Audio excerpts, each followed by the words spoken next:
datang di channel YouTube saya.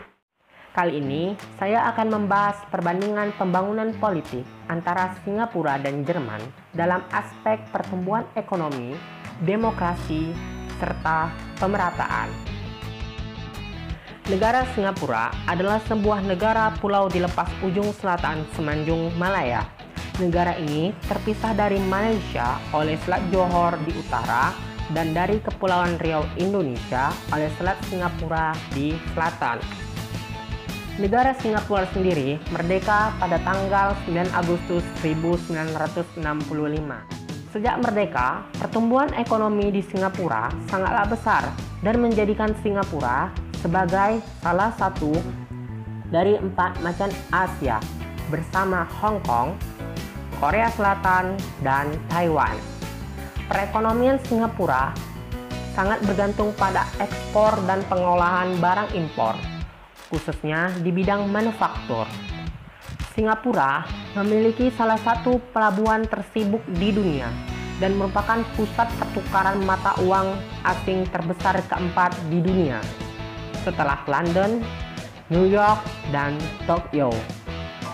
Bank Dunia atau World Bank menetapkan Singapura pada peringkat hub logistik teratas dunia. Ekonomi Singapura sendiri termasuk di antara 10 negara paling terbuka, kompetitif, dan inovatif di dunia. Untuk perekonomian Jerman sendiri, negara ini memiliki posisi ekonomi yang sangat penting di Eropa maupun di dunia. Hal itu dapat dilihat bagaimana Jerman mempunyai ekonomi pasar sosial dengan tenaga kerja berkemampuan tinggi, kapitalisasi pasar besar, tingkat korupsi yang rendah, serta tingkat inovasi yang cukup tinggi.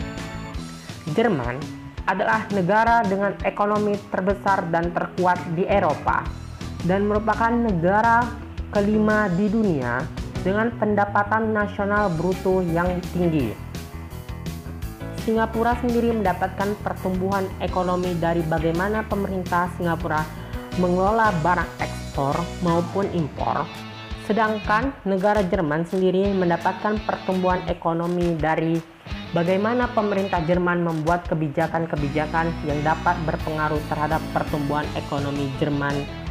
Selain itu, Jerman juga memiliki sumber daya manusia yang berpikiran inovatif dan kreatif, sehingga membuat banyak perusahaan-perusahaan besar dunia seperti Mercedes-Benz, BMW, SIP, Adidas, Audi, Allianz, dan masih banyak lagi mendirikan kantor pusatnya di negara Jerman.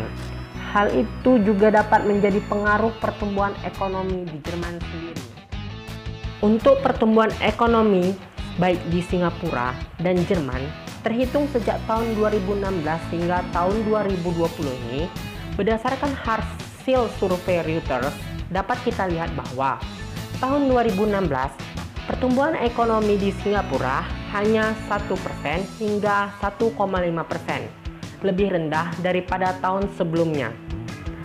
Sedangkan di Jerman hanya 1,5%, namun lebih tinggi dari tahun sebelumnya, yaitu tahun 2015 yang sekitar 1,7%. Untuk tahun 2017, pertumbuhan ekonomi di Singapura mengalami peningkatan hingga 3,5%, dan Jerman juga mengalami peningkatan di 2,2%.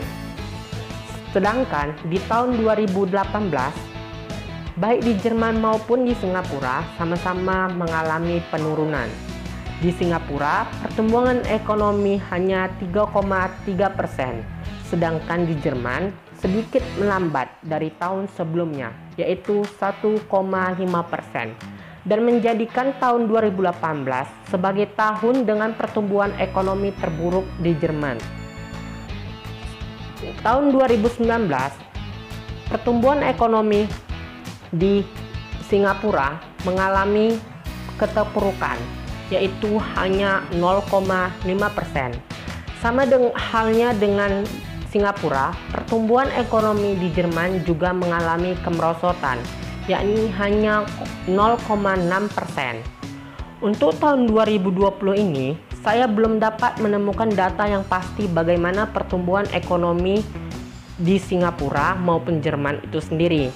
Namun, dari beberapa sumber yang saya dapatkan seperti CNBC maupun Kompas, baik Singapura maupun Jerman akan mengalami keterpurukan ekonomi akibat adanya penyebaran pandemi COVID-19 ini.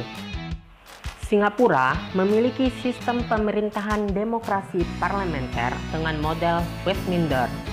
Sama halnya dengan Singapura, Jerman juga merupakan negara dengan sistem pemerintahan demokrasi parlementer berbentuk negara federasi. Baik di Singapura maupun di Jerman, presiden merupakan kepala negara, Perdana Menteri merupakan kepala pemerintahan, dan pemilihan umum dilakukan setiap 4 tahun sekali. Sama-sama sebagai negara yang maju, pemerataan yang ada di Singapura maupun Jerman, baik dari segi kehidupan, budaya, dan semacamnya, kedua negara ini mengalami perbedaan yang cukup signifikan. Di Singapura sendiri, angka kemiskinan cukup rendah. Hal itu dapat dilihat dari bagaimana pemerintah Singapura memberi bantuan perumahan berbiaya rendah sehingga masyarakat Singapura dapat menjalani hidup dengan lebih baik. Lain halnya dengan Jerman, dari beberapa media di internet, tingkat kesenjangan antara si miskin dan si kaya di Jerman semakin melebar. Walaupun tingkat pengangguran di Jerman cukup rendah, namun hal itu tidak menutup kemungkinan angka kemiskinan di Jerman semakin bertambah.